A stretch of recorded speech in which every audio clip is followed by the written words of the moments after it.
बिस्मिल्लाहिर्रहमानिर्रहीम। अस्सलामुअलैकुम वरहमतुल्लाहि वबरकातुहू।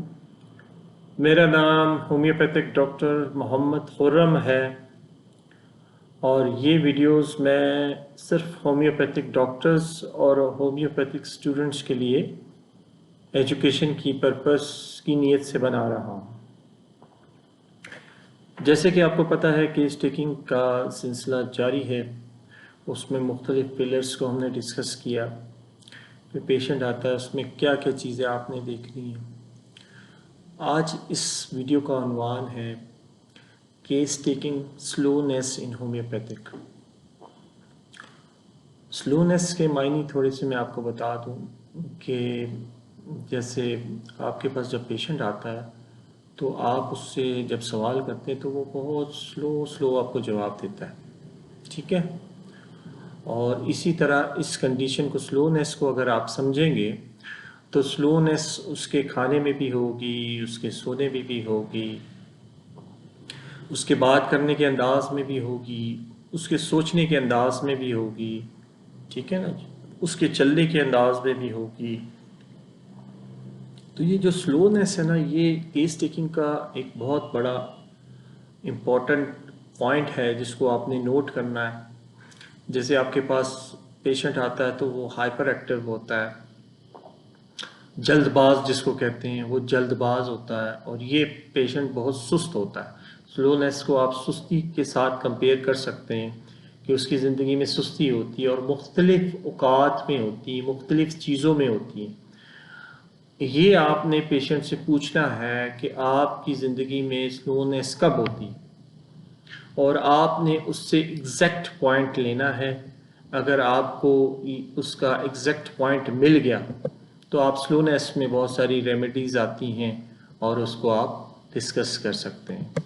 जैसे कि अभी हम बच्चों में देखते हैं, आपके पास अगर कोई बच्चे आते हैं तो आप जब उनसे सवाल करते हैं तो वो स्लो जवाब देते हैं। आप पूछते हैं आपका नाम क्या है, कहेगा मेरा नाम ये है। स्लो बहुत तेज़ी नहीं होती उनकी लैंग्वेज में। और उन बच्चों में आप उनकी अगर हिस्ट्री लेते हैं तो आपको ये पता चलेगा कि वो उनके माँ बाप या उनकी पेरेंट्स में से कोई आया होगा, तो आप पूछेंगे क्या ये स्लो लर्निंग प्रोसेस से गुजरा है जब ये बचपन में था, तो वो बताएंगे हाँ डॉक्टर साहब, ये इसके माइलस्टोन जो थे, माइलस्टोन वो होते हैं जिसमें लर्निंग होती है, टीचिंग होती है, उसमें चलना होता है, उसमें बोलना होता है, ये माइलस्टोन कहते हैं, ठीक है ना। तो आप जब उनसे पूछेंगे तो वो आपको बताएंगे जी डॉक्टर साहब, इसकी जो माइलस्टोन थे ना वो बहुत स्लो थे, ये लेट चला, लेट बोला, ठीक है ना। और अभी भी स्कूल में इसकी शिकायत मिलती है, लेट लर्निंग प्रोसेस इसका होता है।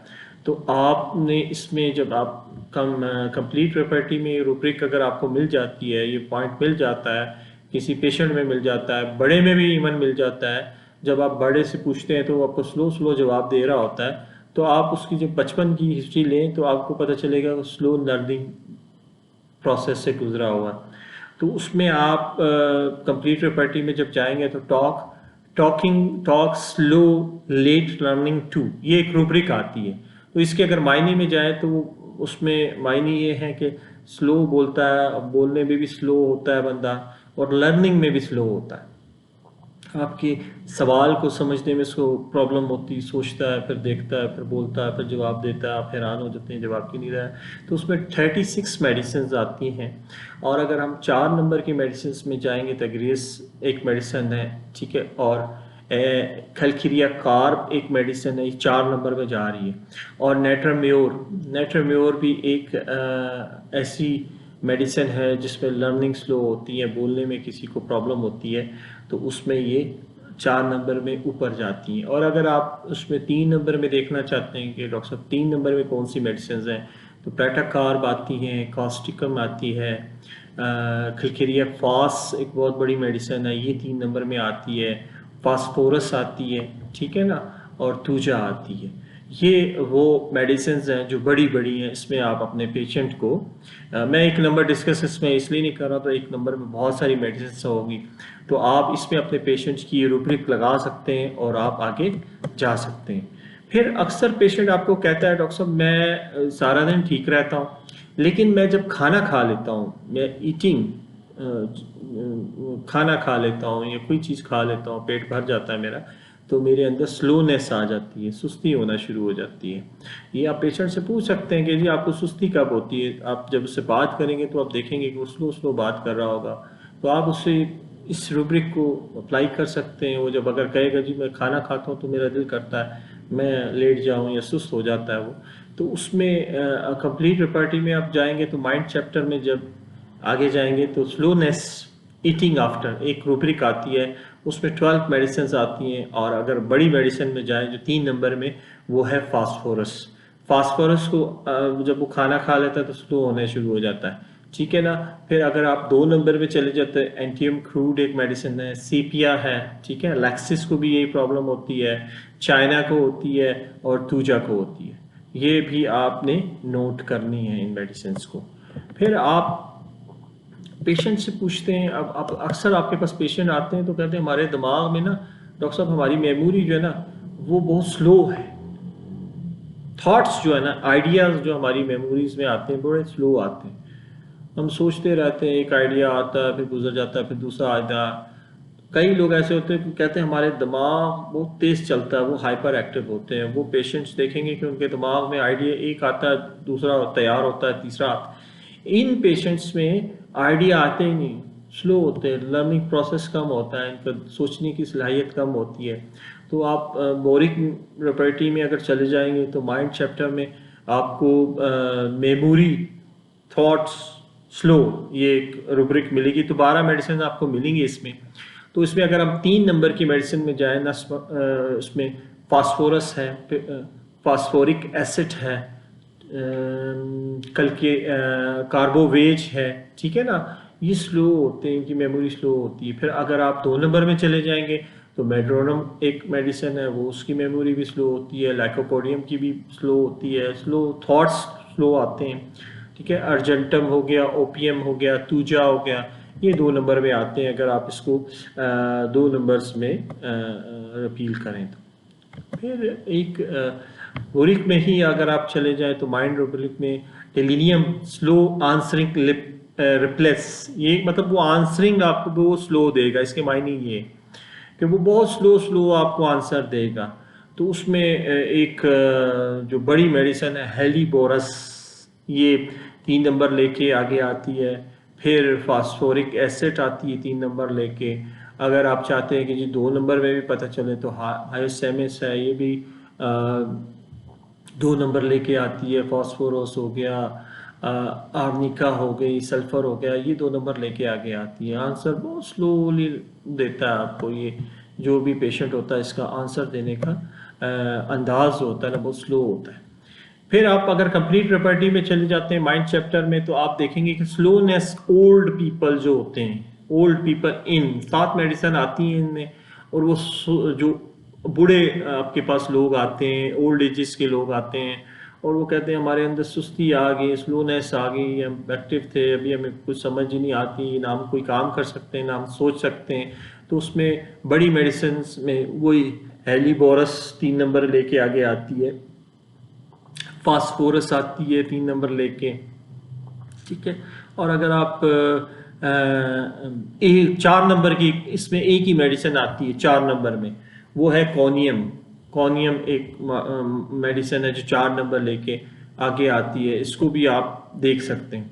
अच्छा, पेशेंट आपके पास आता है, जैसे मैंने पहले एक रूब्रिक में बताया कि पेशेंट कहता है कि जी मैं खाना खाने के बाद स्लोनेस हो जाती है मेरे अंदर, ठीक है ना। लेकिन इस पेशेंट में खाना खाने के दौरान स्लोनेस आती है। तो उसमें कंप्लीट प्रॉपर्टीज में जाएंगे तो स्लोनेस में ईटिंग वाइल आता है, वाइल, ईटिंग आफ्टर नहीं, ईटिंग वाइल। तो उसमें 6 मेडिसिन आती हैं, उसमें जो सबसे बड़ी 3 नंबर लेके आगे मेडिसिन गई है वो है एकोनाइट। देखिए ना, एकोनाइट को आप सिर्फ खौफ पे दिया जा रहे होते हैं और देखें ना ये स्लोनेस भी होती है उसमें, और खाने के दौरान वो सुस्त हो रहा होता है खाने के दौरान, ठीक है। और अगर आप 1 नंबर में जाएंगे कॉस्टिकम, जिंक और लाइकोपोडियम में भी यही चीज़ होती है। फिर पेशेंट कहता है डॉक्टर साहब मैं जब मोशन करता हूँ, मोशन से मुराद चल रहा होता हूँ, ठीक है ना, उस चल रहा होता हूँ या मेरी एक्टिविटी में मोशन होता है, चलने में, ठीक है ना, तो मुझे स्लोनेस फील होना शुरू हो जाती है। तो कैंट प्रॉपर्टी में आप जाएंगे तो माइंड चैप्टर में स्लोनेस, मोशन इन 5 मेडिसिन आती है, और उसमें जो बड़ी मेडिसिन है वो 3 नंबर लेके फास्फोरस ऊपर जाती है। ये एक ही है जो 3 नंबर लेके आगे। और अगर आप 2 नंबर में जाए, कोनियम है, कलकेरिया कार्ब है, ठीक है, एनाकॉर्डियम है, ये वो मेडिसिन हैं जिनमें मोशन करते हुए, चलते हुए या हरकत करते हुए उनको स्लोनेस हो जाती है, वो सुस्त हो जाते हैं या स्लोनेस हो जाती है। फिर पेशेंट बताएगा डॉक्टर साहब मैं कोई चीज़ कैलकुलेट कर रहा होता हूँ तो मेरे अंदर स्लोनेस आना शुरू हो जाता है, कैलकुलेशंस में स्लोनेस हो जाती है, बस मैं डल हो जाता हूँ। तो कंप्लीट रेपर्टरी में माइंड चैप्टर में जाएंगे तो कैलकुलेटिंग व्हेन, ठीक है ना, स्लोनेस में आता है वो। तो 3 मेडिसिन है, 1 नंबर पे ही सारी आ रही हैं, कलकेरिया कार्ब है और सल्फीनियम एक मेडिसिन आती है नोसोडेस, वो आप ट्राई कर सकते हैं अगर आपका पेशेंट उसकी सारी कॉन्स्टिट्यूशन रेमेडीज़ मिलती हों, ठीक है ना। अच्छा, फिर छोटे बेबीज़ आपके पास जब आते हैं, छोटे बच्चे आते हैं, तो उनकी माएँ शिकायत करती हैं डॉक्टर साहब ये जब खाना खा रहा होता तो सुस्त हो जाते हैं, खाना नहीं खा सकते हैं, सुस्त नींद में चले जाते हैं, या सुस्त बस एकने वाला लेंगे फिर सोचेंगे करेंगे।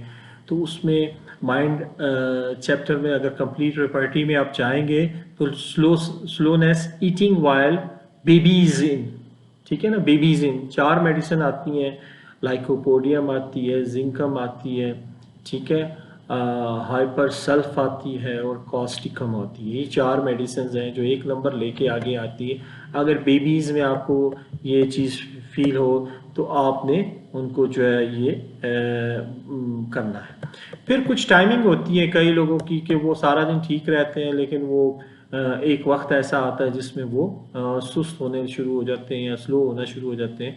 तो कंप्लीट रेपर्टरी में अगर आप चाहेंगे माइंड चैप्टर में स्लोनेस नाइट का टाइम जो होता है ना, रात का टाइम होता है, तो उसमें रेपर्टरी में एक ही मेडिसिन आती है चाइना में, कि रात को इसको जो है ना स्लोनेस फील होना शुरू हो जाती है, सुस्ती फील होना शुरू हो जाती है, सुस्ती जिसको आप कह सकते हैं, ठीक है ना। और इसी तरह अगर इवनिंग में भी उसको ये प्रॉब्लम होती है तो उसमें भी चाइना ही आती है, एक ही, मतलब समझ लें आप इसको ऐसे कंपेयर कर लें कि इवनिंग और नाइट में पेशेंट आता है, इवनिंग में पेशेंट आता है और वो कहता है डॉक्टर साहब मुझे स्लोनेस होनी, सुस्ती होना शुरू हो जाती है।